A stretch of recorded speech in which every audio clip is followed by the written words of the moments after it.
মুগ্ধ চোখে দেখছে বিশ্ব। হ্যাঁ বন্ধুরা, ঠিকই ধরেছেন, আমি রাম মন্দিরের কথা বলছি। আগামীকালই ঐতিহাসিক রাম মন্দিরের উদ্বোধন হতে চলেছে অযোধ্যায়। সোমবার দুপুর 12:15 থেকে 12:45 মধ্যে রামলালার প্রাণ প্রতিষ্ঠা করা হবে। এই রাম মন্দিরের এক পুরনো ইতিহাস আছে, যা আজকে আপনাদের সামনে আমি তুলে ধরব। সুতপার কর্নার চ্যানেলের পক্ষ থেকে সকলকে নমস্কার জানিয়ে শুরু করছি আজকের আমার এই বিশেষ ভিডিও। অযোধ্যায় শ্রী রাম মন্দিরের ইতিহাস হিন্দু পুরাণ এবং কিংবদন্তির গভীরে নিহিত। প্রাচীনকাল থেকে এর উৎপত্তি। মন্দিরের গল্পটি হিন্দু ধর্মের একটি উল্লেখযোগ্য দেবতা প্রভু রামের শ্রদ্ধেয় ব্যক্তিত্ব এবং রামায়ণের মহাকাব্যকে ঘিরে আবর্তিত হয়েছে। পৌরাণিক উপাদান এবং সাংস্কৃতিক তাৎপর্য সমৃদ্ধ এই আখ্যানটি কয়েক শতাব্দী ধরে লক্ষ লক্ষ হিন্দুদের বিশ্বাস ও অনুভূতি গঠনে গুরুত্বপূর্ণ ভূমিকা পালন করেছে। রাম মন্দির হলো একটি হিন্দু মন্দির, যেটা রামায়ণ অনুযায়ী হিন্দু ধর্মের প্রধান দেবতা রামের জন্মস্থান বলে আমরা জেনে এসেছি। প্রাচীন ভারতীয় মহাকাব্য রামায়ণ অনুসারে রাম অযোধ্যায় জন্মগ্রহণ করেছিলেন। জানা যায় যে বাবর তার উত্তর ভারত জুড়ে মন্দির আক্রমণের ধারাবাহিকতায় মন্দিরটি আক্রমণ করেন এবং ধ্বংস করে দেন। মুঘলরা বাবরি মসজিদ নামে একটি মসজিদ সেখানে নির্মাণ করেন। 1980-র দশকে হিন্দু জাতীয়তাবাদী সংঘ পরিবারের অন্তর্গত বিশ্ব হিন্দু পরিষদ হিন্দুদের জন্য জায়গাটি পুনরুদ্ধার করার জন্য এবং এই স্থানে শিশু রাম বা রামলালা নিবেদিত একটি মন্দির নির্মাণের জন্য একত্রিত হয়ে নতুন করে আন্দোলন শুরু করে। 1989 সালে নভেম্বর দিকে মসজিদ সংলগ্ন জমিতে একটি মন্দিরের ভিত্তি স্থাপন করা হয়। 6ই ডিসেম্বর 1992-তে বিশ্ব হিন্দু পরিষদ ও ভারতীয় জনতা পার্টি 1,50,000 স্বেচ্ছাসেবকদের নিয়ে ওই স্থানে একটি সমাবেশের আয়োজন করে, যারা কর সেবক নামে পরিচিত। সমাবেশটি হিংসাত্মক হয়ে ওঠে এবং ক্ষিপ্ত জনতা মসজিদটি ভেঙে ফেলে। মসজিদটি ভেঙে ফেলবার পর ভারতের হিন্দু ও মুসলিম সম্প্রদায়ের মধ্যে কয়েক মাস ধরে আন্তঃসাম্প্রদায়িক দাঙ্গা হয়, যার ফলে কমপক্ষে 2000 লোক মারা যায়।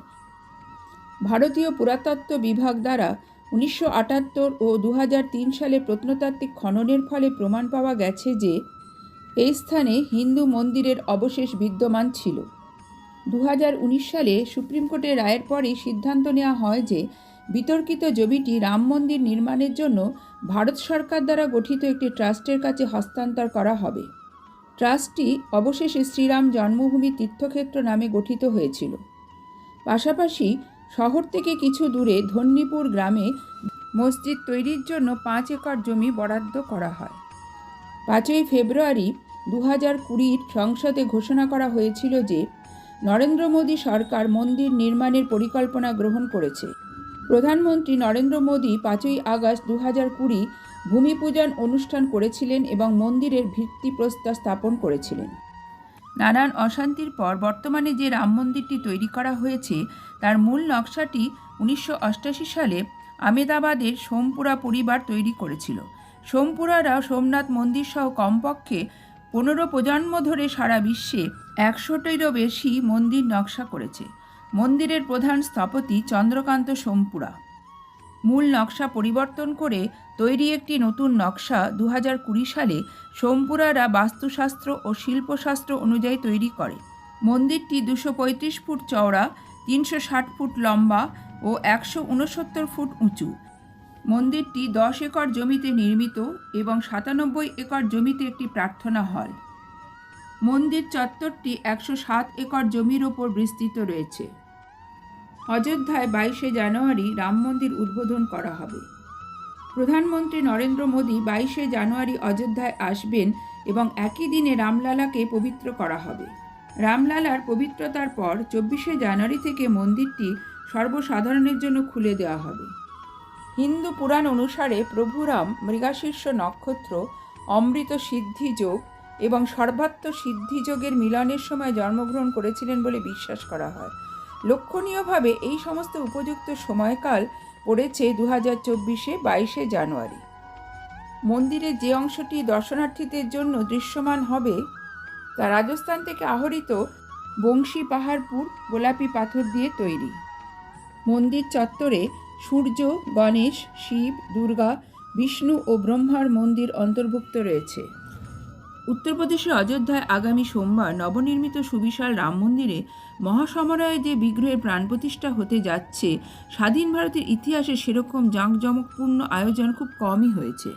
পাশাপাশি এটাও বলার, ওই প্রাচীন নগরীতে ওই মাত্র কয়েক একর জমি এবং তার ওপর একসময় বহুকাল ধরে দাঁড়িয়ে থাকা একটি ধর্মীয় কাঠামো যেভাবে বিতর্কিত কাঠামো হিসেবে পরিচিতি পেয়ে গোটা দেশের সমাজ ও রাজনীতিতে সুদীর্ঘ উথাল পাতাল ফেলেছে, ভারতে তার কোনো দ্বিতীয় তুলনা নেই। সকল প্রতীক্ষার অবসান হতে চলেছে 22শে জানুয়ারি। উদ্বোধন হতে চলেছে রাম মন্দির। তবে জানেন কি, অযোধ্যার বিতর্কিত ধর্মীয় স্থানে মন্দির বানানোর পক্ষে সুপ্রিম কোর্ট যে রায় দেয়, তার পিছনে রয়েছে এক মুসলিম প্রত্নতাত্ত্বিকের বিরাট অবদান। তার রিপোর্টটির গুরুত্ব ছিল বিশাল। সুপ্রিম কোর্টের বিচারপতিরাও মেনে নিয়েছেন বাবরি মসজিদের স্থাপনার নিচেও বহু পুরানো এক কাঠামো ছিল, যেটি নির্মিত হয় ইসলামী ঘরানায়। বস্তুত রিপোর্টে প্রথমভাবে স্পষ্টভাবে দাবি করা হয়েছিল, বাবরি মসজিদ চত্বরে মসজিদ প্রতিষ্ঠার অনেক আগে থেকেই একটি প্রাচীন হিন্দু মন্দিরের অস্তিত্ব ছিল। নবনির্মিত রাম মন্দিরের এই ছিল সংক্ষিপ্ত ইতিহাস। যদি ভিডিওটি ভালো লেগে থাকে তাহলে চ্যানেলটি সাবস্ক্রাইব করার জন্য অনুরোধ থাকলো। পরবর্তীকালে অন্য কোনো ভিডিও নিয়ে আবার আপনাদের সামনে হাজির হয়ে যাব। আপনারা যারা আমার এই চ্যানেলে নতুন বন্ধু, তাদের যদি এই ভিডিওটি ভালো লেগে থাকে তাহলে চ্যানেলটি সাবস্ক্রাইব করবেন, সেই সঙ্গে লাইক, শেয়ার এবং কমেন্ট বক্সে অবশ্যই মতামত জানাবেন। ধন্যবাদ।